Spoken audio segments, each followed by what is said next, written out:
Hello everyone. देखिए, आज की वीडियो में हम लोग सीमैट 2022 के रीजनिंग सेक्शन को डिस्कस करेंगे। सीमैट में रीजनिंग से 20 क्वेश्चन आपके एग्जाम में आते हैं। और किस लेवल के क्वेश्चन आपके एग्जाम में आते हैं, चलिए इसको डिस्कस करते हैं। देखिए, फर्स्ट क्वेश्चन क्या दिया हुआ है। फर्स्ट क्वेश्चन सीरीज का क्वेश्चन दिया हुआ है। 24 है, 48 है, 63 है। तो आप देख सकते हैं कि स्क्वायर से एक वैल्यू ये कम है। ये क्या है? 5 स्क्वायर -1। ये है 7 स्क्वायर -1, 8 स्क्वायर -1। तो यहाँ पे क्या होगा? 6 स्क्वायर -1, दैट इज 35। ठीक है। इसको आप डिफरेंस से भी देख सकते हैं कि यहाँ पे डिफरेंस कितना आ रहा है, 11। यहाँ पे डिफरेंस कितना आ रहा है, 13। यहाँ पे डिफरेंस कितना आ रहा है, 15। सिंपल है। चलिए नेक्स्ट क्वेश्चन देखते हैं। इस क्वेश्चन में देखिए क्या दिया गया है। ब्लड रिलेशन का क्वेश्चन है कि फैमिली में 6 मेंबर है। ठीक है। A is the mother of B. तो ब्लड रिलेशन में आप जानते होंगे कि मेल को जो है ये प्लस से डिनोट करते हैं, फीमेल को जो है ये माइनस से डिनोट करेंगे। एंड एक जनरेशन अगर ऊपर होगा, ठीक है, तो ऐसे, ठीक है, सपोज कि ए और बी जनरेशन ऊपर है तो ऐसे डिनोट करेंगे। और अगर कोई जनरेशन नीचे है तो उसको ऐसे डिनोट करेंगे। जरा क्वेश्चन में देखते हैं क्या दिया गया है कि A is the mother of B. ठीक है। तो देखिए एक जनरेशन ये ऊपर है तो ए यहाँ पे लिख दिया। ठीक है। And B. ठीक है, ए मदर है। ठीक है। A is the mother of B. Who is the husband of D. ठीक है। तो बी के हस्बैंड कौन है? डी है। तो B female and D husband हो गया। ठीक है। नेक्स्ट देखिए क्या दिया गया है कि F is the brother of one of the parents of C. ठीक है, इसको देखते हैं अभी। Next, D is the daughter in law of E and has no sibling. ठीक है। तो डी जो है ये क्या है? डॉटर इन लॉ है किसके? ई के। ये क्या हो जाएगा? ई हमें यहाँ बनाना पड़ेगा। ठीक है। ये वाइफ है तो ये क्या होंगे? हस्बैंड होंगे। ठीक। Next, C is the son of D. तो सी जो है इसको हम बीच में ही बना सकते हैं क्योंकि सी जो है ये बी का भी लड़का है, डी का भी लड़का है। तो चलिए यही बना देते हैं। ठीक है। इसकी जरूरत नहीं पड़ेगी। F is the brother of one of the parents of C, क्योंकि सी और ए में रिलेशन पूछा गया है। तो ये कैसा रिलेशन है? आप देखिए क्या होगा। ठीक है। सी जो है इनका लड़का है। ठीक है। और ये इनकी क्या होंगी? ग्रैंड मदर होंगी। इससे रिलेशन पूछा है कि सी कैसे रिलेट कर रहा है ए से, तो ये इनके क्या लगेंगे? Grandson. सिंपल है। नेक्स्ट क्वेश्चन क्या है कि each of the 5 ball such as red, blue, yellow, black and green is of different weight. ठीक है। It is known that black ball is heavier than red and blue. ठीक है। Yellow ball is lighter than red ball. Blue ball is heavier than red and green. ठीक है। अब सबसे हल्की ball कौन सी है ये पूछा जा रहा है। तो इस तरह के क्वेश्चन में आप क्या करिए कि एलिमिनेशन आप यूज किया करिए। ठीक है। फिर पेन चलाने की जरूरत नहीं पड़ेगी। सबसे हल्की बॉल पूछी गई है ना। तो आप देखिए ब्लैक बॉल जो है ये किसी न किसी से हैवियर है। ठीक है। तो ब्लैक तो हैवियर हो जाएगी। रेड बॉल भी हैवियर है। ठीक है। एंड ब्लू भी हैवियर है। तो क्या रह जा रहा है? Yellow and green. अब आप देखिए जरा, येलो और ग्रीन में कोई रिलेशन दिया है क्या? येलो एंड ग्रीन में कोई रिलेशन नहीं दिया है। इसका मतलब क्या होगा? सबसे हल्की बॉल कौन होगी? आइदर और, या तो येलो या तो ग्रीन। सिंपल है। तो आपको इसमें कहीं कंपेयर करने की जरूरत नहीं होगी क्योंकि येलो और ग्रीन में कोई रिलेशन नहीं है। अगर कोई रिलेशन होता तो पूरा चार्ट हम बनाते। चलिए नेक्स्ट क्वेश्चन देखते हैं। इसमें क्या दिया गया है कि a device classify number according to the following criteria. ठीक है। The number must have 5 digit होने चाहिए नंबर। ठीक है, सभी 5 डिजिट हैं। First and last digit of perfect square. ठीक है। तो देखिए फर्स्ट और लास्ट सभी क्या है? परफेक्ट स्क्वायर है। ठीक है। Next, the middle digit is an odd number and it is an addition of first and last digit. ठीक है। तो मिडिल जो है ये क्या होना चाहिए? फर्स्ट और लास्ट का जो है सम होना चाहिए, 415। ठीक है। अब यहाँ देखिए 9 एंड 4 क्या प्लस होके ये चीज आ रही है? यहाँ पे भी नहीं आ रही है, यहाँ पे भी नहीं आ रही है, यहाँ पे भी नहीं आ रही है। तो ऑप्शन हमारा कौन सा होगा? फर्स्ट वाला होगा। लास्ट भी चेक कर लेते हैं कि ये क्या है। Second and fourth digit are the difference between first and third digit. ठीक है। सेकेंड नंबर कैसे मालूम चलेगा? फर्स्ट और थर्ड के डिफरेंस से। तो ये फर्स्ट 1 है, थर्ड क्या है? 5 है। 5 - 1 4। सिंपल है। ठीक है। तो फर्स्ट ऑप्शन जो है यही हमारा सही हो जाएगा। नेक्स्ट देखिए क्या है कि ये सीरीज है FAQ AQF। ठीक है। FAQ। अब देखिए इसमें केवल जो है पोजीशनिंग का क्वेश्चन है, पोजीशन बस चेंज किया गया है। तो आप देखिए ये जो F फर्स्ट में है वो क्या हो गया? लास्ट में हो गया।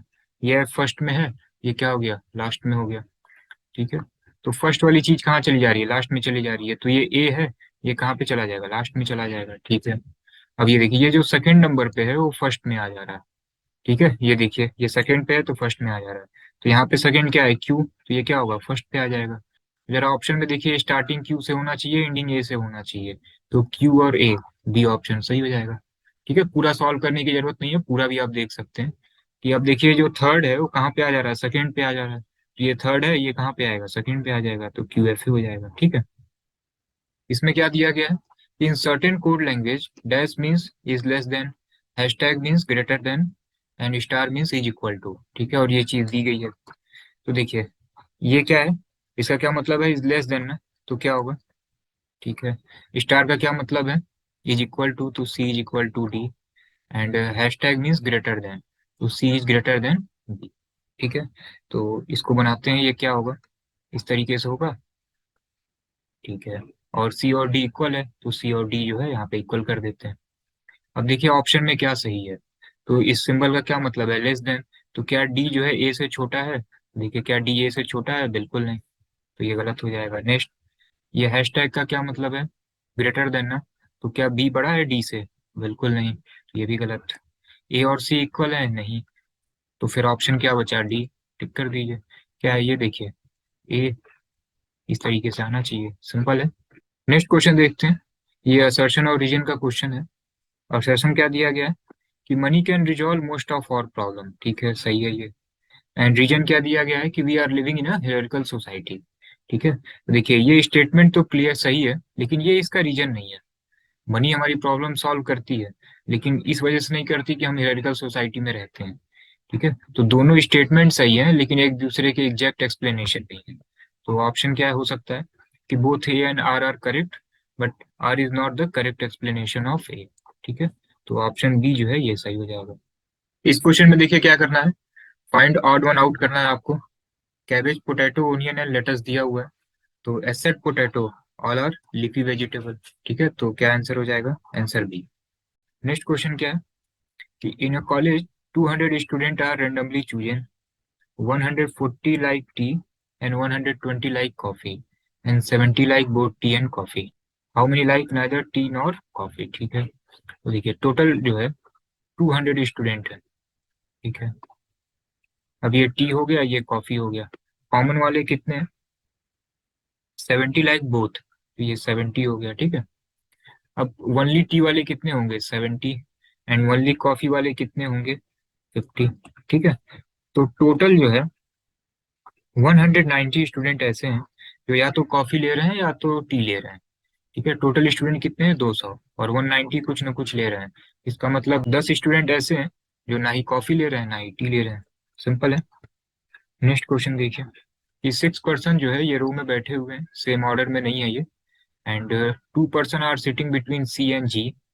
ठीक है, and C is place to the immediate left of B, D is first one in the row, and C and H are not sitting together. ठीक है, अब देखिए ये रो में बैठे हुए हैं, अब इनका फेस जो है ये नॉर्थ की तरफ है कि साउथ की तरफ है। ठीक है, ये क्वेश्चन में जो है मेंशन नहीं है, और कभी भी एनटीए जब भी पेपर बनाती है और कुछ मेंशन ना हो, तो आप उसको नॉर्थ ही समझ के आंसर करिएगा। ठीक है, हालांकि इसको हम दोनों तरीके से चेक कर सकते हैं, नॉर्थ और साउथ। तो सीमेट जब भी क्वेश्चन पूछती है, चाहे वो सीमेट का हो या सीवीटी का हो, और अगर उसमें कोई इन्फॉर्मेशन अवेलेबल नहीं है कि नॉर्थ है साउथ, तो नॉर्थ के ही अकॉर्डिंग जो है उनका आंसर रहता है। तो आप इसको नॉर्थ ही समझिए। तो देखिए ये 6 पर्सन है, सी और जी के बीच में दो लोग बैठे रहेंगे। ठीक है, तो देखिए सी और जी के बीच में सभी में दो बैठे हैं। ठीक है, सी और एच एक साथ नहीं होना चाहिए, यहाँ पे सी और एच एक साथ है, तो ये आंसर तो होगा नहीं। ठीक है, next, C is place to the immediate left of B. ठीक है, तो सी जो है बी के ठीक लेफ्ट में होना चाहिए, तो देखिए ये ठीक लेफ्ट में है, और ये यहाँ पे ठीक लेफ्ट में है। ठीक है, लेकिन यहाँ पे क्या है, राइट में है, तो ये तो गलत हो जाएगा। तो हमारा ऑप्शन क्या होगा, बी एंड सी। ठीक है, ऑप्शन डी। ठीक है, साउथ अगर रहता ना तो हमारा ये आंसर सही होता। ठीक है, सपोज कीजिए कि नॉर्थ और साउथ हम दोनों के अगर हिसाब से देखें तो क्या होगा, तो नॉर्थ के अकॉर्डिंग क्या आ रहा है हमारा, बी एंड सी आ जा रहा है। ठीक है, और अगर साउथ के अकॉर्डिंग देखें कि ये केवल साउथ में देख रहे हैं, तो डी वाला तो कोई चांस ही नहीं है, क्योंकि सी और एच एक साथ नहीं बैठना है। अगर ये साउथ में देखेंगे, ठीक है, तो उसके अकॉर्डिंग ये फिर सही है। ठीक है, तब ये इसके लेफ्ट में हो जाएगा। तब ऑप्शन सिर्फ क्या होगा, अगर आप साउथ के पॉइंट ऑफ व्यू से देखें तो केवल ऑप्शन ए होगा, और ऑप्शन ए तो कहीं दिया ही नहीं है। ठीक है, तो आप नॉर्थ ही किया करिए। ठीक है, तो इसका आंसर ऑप्शन बी है। नेक्स्ट क्वेश्चन देखते हैं कि select the pair which has the following type of relation. ठीक है, तो length of boundary of a circle is known as circumference, simple. Then length of boundary of rectangle is known as perimeter, option C. Next question देखिए ये देखिए दिया गया है कि at 3 o'clock hour hand point towards the west, in which direction will the minute hand point at 7:45। ठीक है, तो आप ये बताइए कि जब भी 3 बजेगा, ठीक है, तो आवर हैंड हमारा किधर होगा। ठीक है, ये ऐसे होगा। तो ये हमारा डायरेक्शन क्या है, ईस्ट है, वेस्ट है, नॉर्थ है, साउथ है। तो एट 3 o'clock आवर हैंड हमारा किधर होगा, ईस्ट में होगा। लेकिन जो है ये कह रहे हैं वेस्ट में है। ठीक है, तो ईस्ट को जो है ये वेस्ट समझ रहे हैं, क्या करना है हमें, जस्ट रिवर्स कर देना है जो भी आंसर आएगा। तो 7:45 किधर होगा, 7:45 कैसे होगा, ऐसे 7:45 होगा। तो 7:45 पे मिनट हैंड हमारा किधर है, ये वेस्ट में है। तो इसका आंसर क्या होगा, जस्ट रिवर्स कर दीजिए, तो क्या हो जाएगा, ईस्ट हो जाएगा। ठीक है, अगर कुछ ऐसा होता जो नॉर्थ में आता तो साउथ कर देते, जस्ट रिवर्स कर देना है।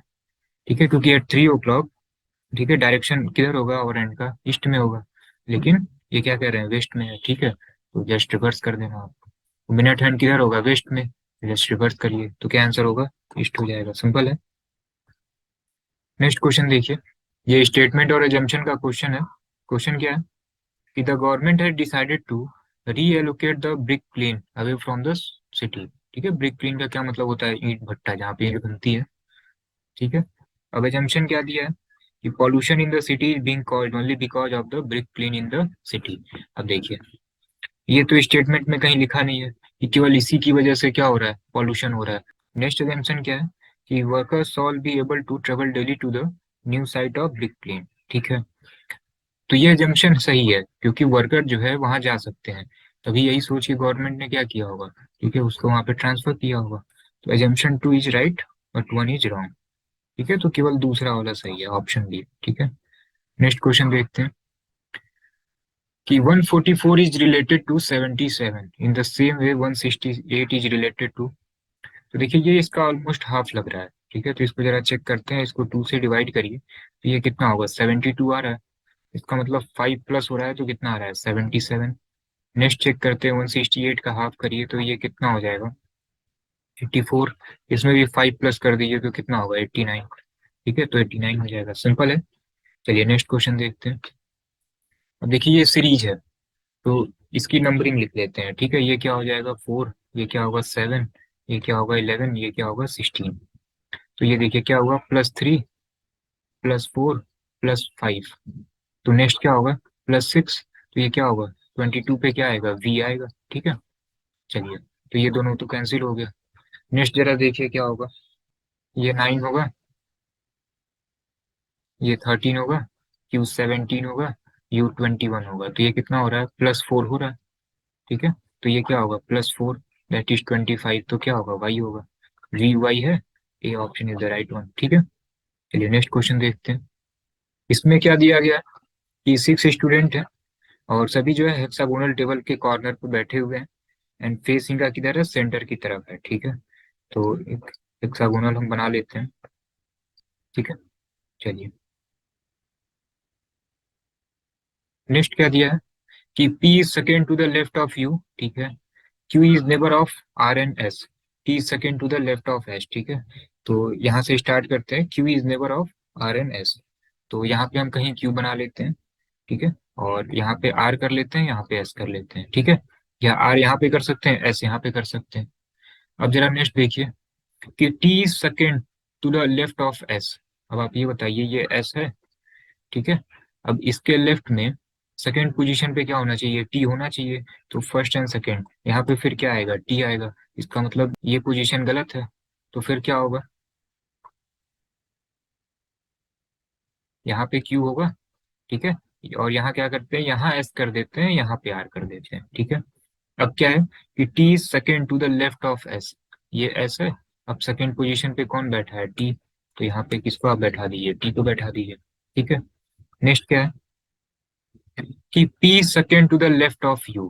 ठीक है, अब ये बताइए यहाँ पे अगर U है तो इसके सेकेंड नंबर पे इसके लेफ्ट में कौन बैठ जाएगा, ठीक है, P बैठ जाएगा। पूरा टेबल अरेंज हो गया। क्या क्वेश्चन है कि who is on the right of R। तो R के राइट में कौन है, P है। सिंपल है। चलिए नेक्स्ट क्वेश्चन देखते हैं। इस क्वेश्चन में क्या दिया गया है कि Ram travel towards east from his office, after travelling 10 kilometre he took a right turn and then cover 2 kilometre. ठीक है, तो ये ईस्ट की तरफ जो है जा रहे हैं, कितना, 10 kilometre. And then right turn होते हैं, राइट मतलब क्लॉकवाइज आपको मूव करना है कितना, 2 kilometre. Then he took a 45 degree turn in the clockwise direction, ठीक है, आप जानते हैं क्लॉकवाइज ऐसे होता है। अब ये कितनी डिग्री मूव कर रहे हैं, 45। अगर 90 मूव करते तो कितना करते, 90 करते तो इतना कर लेते, 45 कितना होगा, 45 ये डायरेक्शन होगा, ठीक है। और ये कितना जा रहे हैं, 3 किलोमीटर जा रहे हैं, ठीक है। पूछा गया है कि किस डायरेक्शन में है, तो आप ये बताइए डायरेक्शन कौन सा होता है, ठीक है। ये क्या है, साउथ है, ये क्या है, वेस्ट है। ये डायरेक्शन कौन सा होगा, साउथ वेस्ट, तो क्या होगा, साउथ वेस्ट, सिंपल है। चलिए नेक्स्ट क्वेश्चन देखते हैं। इसमें दिया गया असर्शन और दो रीजन दिए गए हैं। असर्शन क्या है कि the class 10th result is very poor this year, ठीक है। रीजन क्या है कि the number of student in the 10th class have increase, ठीक है। तो नंबर इंक्रीज होने से रिजल्ट पे कोई इम्पैक्ट तो पड़ेगा नहीं, ठीक है। तो ये पहला रीजन तो गलत है। Next, the student of class 10th class belong to different section of the society, ठीक है। डिफरेंट सेक्शन से रिजल्ट से कोई इम्पैक्ट नहीं पड़ेगा, ठीक है। तो ये भी क्या है, ये दोनों ही गलत है। तो कोई जो है वैलिड रीजन नहीं है, ठीक है, सिंपल। नेक्स्ट क्वेश्चन देखिए कि सूरज वॉक 6 मीटर टूवर्ड्स वेस्ट, ठीक है। तो ये 6 मीटर इधर आ गया। Then he took a left turn and walk a distance of 8 metre, ठीक है। तो ये लेफ्ट हो गया और 8 मीटर आ गए। And then took a right turn and then distance of 6 metre पे ये जाते हैं, ठीक है। And then he walk 10 metre in the north east direction, ठीक है। अब ये नॉर्थ ईस्ट डायरेक्शन आपका क्या होगा, ये नॉर्थ ईस्ट डायरेक्शन होगा, ठीक है। अब एक बार ये चेक कर लेते हैं कि ये 10 मीटर जो जाएंगे, ये एग्जैक्ट यहाँ पे जाएगा कि कहीं इधर बीच में जाएगा। हाइपोटेनस चेक करिए, 8 है, 6 है, तो आप जानते होंगे मैथ्स में 8 6 10 का ट्रिपलेट होता है, ठीक है। ये नहीं जानते तो आप ऐसे पैथागोरस से भी चेक कर सकते हैं, ये क्या होगा, 8 स्क्वायर प्लस 6 स्क्वायर होगा, दैट इज √100, दैट इज 10। इसका मतलब ये एग्जैक्ट कहाँ जाएगा, इसी पॉइंट पे जाएगा। अब पूछा जा रहा है कि स्टार्टिंग पॉइंट से ये कितनी दूरी पे है, देन एग्जैक्ट 6 मीटर पे है। अप्रॉक्स की जरूरत तब पड़ती जब ये कहीं इधर बीच बीच में जाता, ठीक है, तब देखते। लेकिन ये जो है एग्जैक्ट इसी पोजीशन पे जा रहा है, तो स्टार्टिंग पॉइंट से कितने डिस्टेंस पे है, 6 मीटर पे, सिंपल है। चलिए नेक्स्ट क्वेश्चन देखते हैं। इस क्वेश्चन में देखिए क्या दिया गया है कि A is the sister of B father in law and A and C are sibling, D is the husband of B, ठीक है। तो देखिए ये बी हो गई, ठीक है, और डी जो है क्या है, इनके हस्बैंड है, ठीक है। अब यहाँ पे दिया गया है कि A is the sister of B father in law, ठीक है। तो ये सपोज कीजिए कि बी के जो है ये फादर इन लॉ है, ठीक है, कोई होगा तो ये बी के जो है फादर इन लॉ हो गए, और ए जो है इनकी सिस्टर है, तो ए जो है इनकी सिस्टर हो गई, ठीक है। चलिए next, A and C are sibling, ठीक है। तो ए और सी जो है सिबलिंग है। अब ये सी जो है ये मेल भी हो सकते हैं, फीमेल भी हो सकती हैं, ठीक है। अब क्या पूछा गया है कि डी जो है ये कैसे ए से रिलेटेड है, तो आप ये बताइए कि ये डी है, ये इनके क्या लगेंगे, ये इनके सन लगेंगे। और डी ए की क्या लगेंगी, तो बुआ लगेंगी। लेकिन ये कहीं आंसर नहीं दिया हुआ है, तो आप क्या लिख सकते हैं, ऑन्ट लिख सकते हैं, सिंपल है। तो क्वेश्चन ऑलमोस्ट सभी सिंपल थे। कुछ ब्लड रिलेशन वाले जो क्वेश्चन है ये थोड़े ठीक थे, डायरेक्शन का भी क्वेश्चन सिंपल था, असर्शन रीजन का भी क्वेश्चन सही था, ठीक है। सीरीज के क्वेश्चन सिंपल आए हुए थे, ठीक है। क्लॉक का भी क्वेश्चन सिंपल था, ठीक है। ये वेन डायग्राम का क्वेश्चन था, ये भी सिंपल था। तो पेपर जो है ऑलमोस्ट सिंपल था। तो डिस्क्रिप्शन में हमने एक टेलीग्राम चैनल का लिंक दिया हुआ है, ठीक है। वहाँ पे आपको ये कंप्लीट पेपर मिल जाएगा, ठीक है, 2022 का सभी सेक्शन के पेपर आपको मिल जाएंगे, रीजनिंग, मैथ्स, ठीक है, जीएस, इनोवेशन एंड एंटरप्रेन्योरशिप, सभी के आपको पेपर मिल जाएंगे। एंड 2021 के पेपर को भी जो है रीजनिंग का जो सेक्शन है उसकी जो है पीपीटी हम शेयर कर देते हैं, तो उसको आप एक बार खुद से सॉल्व करिए। देन नेक्स्ट वीडियो में उसके वीडियो सॉल्यूशन को डिस्कस करते हैं।